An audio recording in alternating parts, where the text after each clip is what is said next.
My thanks to the Committee on World Food Security for convening this important discussion on the 3 Rio Conventions and food. Because at the end of the day, food unites us all, rich or poor, young or old. Every person in the world needs to eat.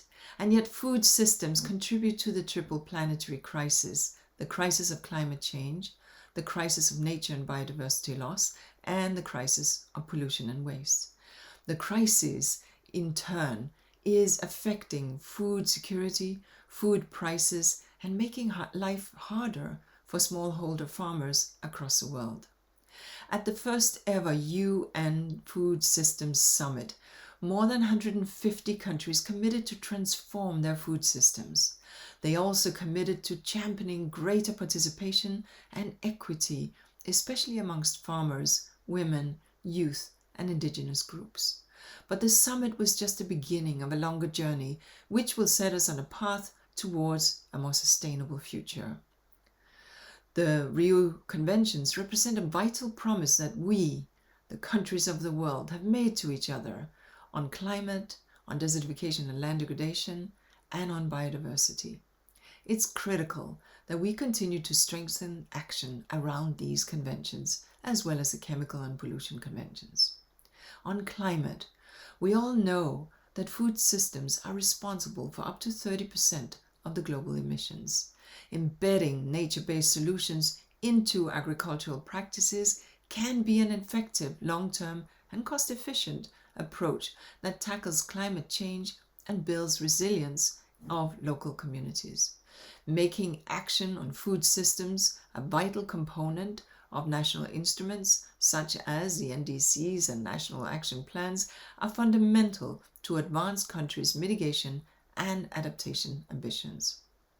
And on biodiversity, unsustainable agricultural practices are a key driver of biodiversity loss.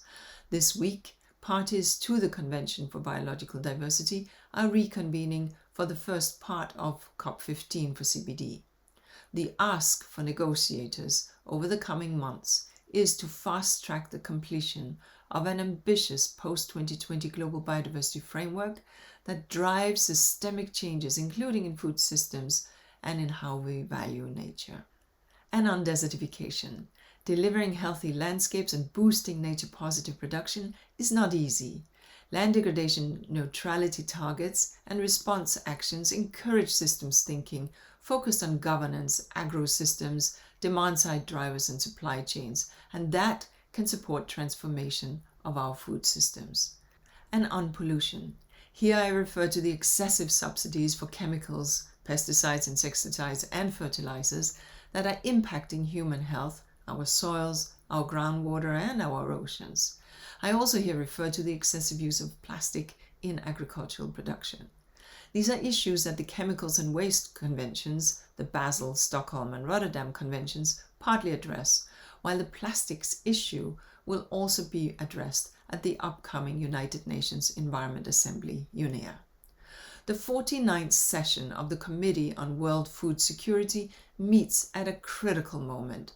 A few weeks after the UN Food Systems Summit, during the first part of the Biodiversity COP in Kunming, and just a few weeks ahead of the Climate COP in Glasgow, and just a few months before the COP in Côte d'Ivoire on desertification, and a few months before the United Nations Environment Assembly, which will take place in Nairobi early next year.